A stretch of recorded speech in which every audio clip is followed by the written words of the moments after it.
బ్రహ్మ కపాలం. శివపార్వతుల వివాహాన్ని జరిపిస్తూ ఉన్నప్పుడు పురోహితుడైనటువంటి బ్రహ్మ పంచముఖుడుగా ఉన్నాడు. 4 ముఖములతోటి మంత్రోచ్చారణ అయితే చేస్తున్నాడు. కానీ 5వ ముఖమైన ఊర్ధ్వముఖం పార్వతీదేవి యొక్క సౌందర్యానికి మోహపరవశమై చేష్టలు ఉడిగి చూస్తూ ఉండిపోయింది. ఇది గమనించాడు పరమశివుడు. చాలా కోపం వచ్చింది పరమశివుడికి. బ్రహ్మకు బుద్ధి చెప్పాలి అని నిశ్చయించుకొని చెయ్యి చాచి ఒక్క దెబ్బ వేశాడు. మహేశ్వరుని చేతి దెబ్బ కదా, అది సాధారణమైంది కాదు. దాని ప్రభావానికి బ్రహ్మ యొక్క ఊర్ధ్వముఖం తెగిపోయింది, కానీ కింద పడలే. శివుని యొక్క అరచేతికి అతుక్కుపోయింది. ఎంత విదిలించినా అది పోవటంలే, చేతిని వదలటంలే. క్రమక్రమంగా ఎండిపోయి చివరికది కపాలంగా మారిపోయింది. బ్రహ్మ అపరాధం చేశాడు. దానికి ఆదిదేవుడు శిక్ష వేయవలసి వచ్చింది. అయితే అది సరాసరి బ్రహ్మహత్యగా పరిణమించి ఆ పాపం అంతటి మహాదేవునికి కూడా అంటింది. జగద్గురువు, మహాతపస్వి, ఆయనకు కూడా ఆ పాప ఫలం తప్పలే. దేవతలందరినీ పిలిచాడు. నిస్సంకోచంగా జరిగిందంతా చెప్పాడు. తన పాపానికి ప్రాయశ్చిత్త మార్గం ఏమిటో తెలియజేయండి అని అడిగాడు. వాళ్ళన్నారు, దేవతలు, దేవాదిదేవా, పరమజ్ఞానివి, నీకు తెలియని ధర్మం అంటూ ఏమీ లేదు. ఈ జగత్తుని నడిపిస్తూ ఉన్నవాడివి, శాసించగలవాడివి, అయినా కూడా మాపై దయతోటి ఒక సలహా ఇవ్వమని చెప్పి కోరావు. కాబట్టి మా జ్ఞాన పరిమితికి లోబడి మాకు తోచింది చెప్తున్నాం.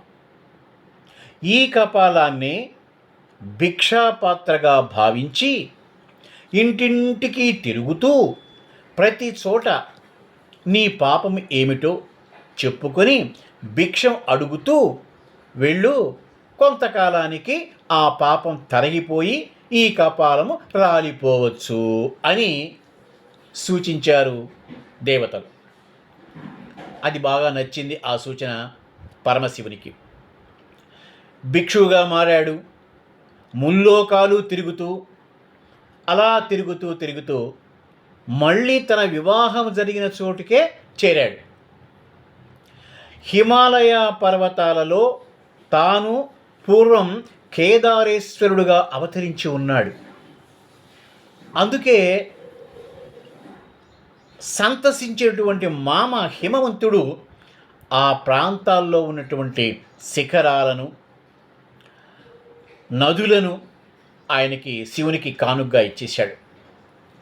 అది తెలుసుకున్నటువంటి నారాయణుడు శివుని దగ్గరికి వచ్చి, పరమశివ, నీ ఆధీనంలో ఇన్ని శిఖరాలు ఉన్నాయి కదా, ఈ బదరీవనంతో ఉన్నటువంటి శిఖరాన్ని నాకు కానుకగా ఇవ్వవా అని అడిగాడు. నారాయణుడంతటి వాడు అడిగితే తాను ఎలా ఇవ్వకుండా ఉండగలడు? పరమ సంతోషంతో ఆ శిఖరాన్ని ఇచ్చేశాడు శివుడు నారాయణునికి. అప్పటి నుంచి కూడా శ్రీమన్నారాయణుడు బదరీనారాయణుడై అక్కడ వెలిశాడు. ఆ తరువాత శివుడు ఆయన దగ్గరికే భిక్షకు బయలుదేరాడు. ఈ సంగతిని విష్ణుమూర్తి తెలుసుకున్నాడు. పరమశివుడంతటి వాడే నా దగ్గరకు భిక్షకు వస్తున్నాడు. నిజానికి ఇది ఆయన ఇల్లే. ఆయన తన ఇంటికే భిక్షకే వస్తున్నాడు అంటే అది ఆ మహాయోగి యొక్క వైరాగ్యానికి పరాకాష్ట. ఈ అద్భుత సన్నివేశాన్ని జగద్దితంగా మార్చాలి. ఇది శివక్షేత్రం. ఇందులో నేను విష్ణువును ఉన్నాను. ఇక్కడికి శివుడు బ్రహ్మ కపాలంతో వస్తున్నాడు. ఈ కపాలం బ్రహ్మదేవుడి యొక్క ఊర్ధ్వముఖానిది. అంటే ఆ ఊర్ధ్వముఖం అనేది అధోలోకాలను ఊర్ధ్వలోకాలను అనుసంధానం చేసేటటువంటి ముఖం. చిరకాలంగా శివహస్త స్పర్శ వల్ల దానిలో ఉన్నటువంటి దుర్భావనలు, చెడు భావనలు అన్నీ కూడా నశించిపోయాయి. ఇప్పుడు అది పరమ పవిత్రం. దాన్ని ఇక్కడే సుస్థిరం చెయ్యాలి.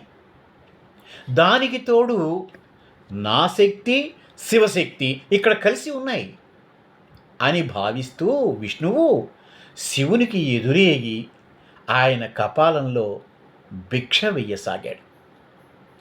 అంతే, ఆ కపాలం కాస్త ఊడి కిందపడి శిలామయ శివలింగ స్వరూపంగా మారిపోయింది.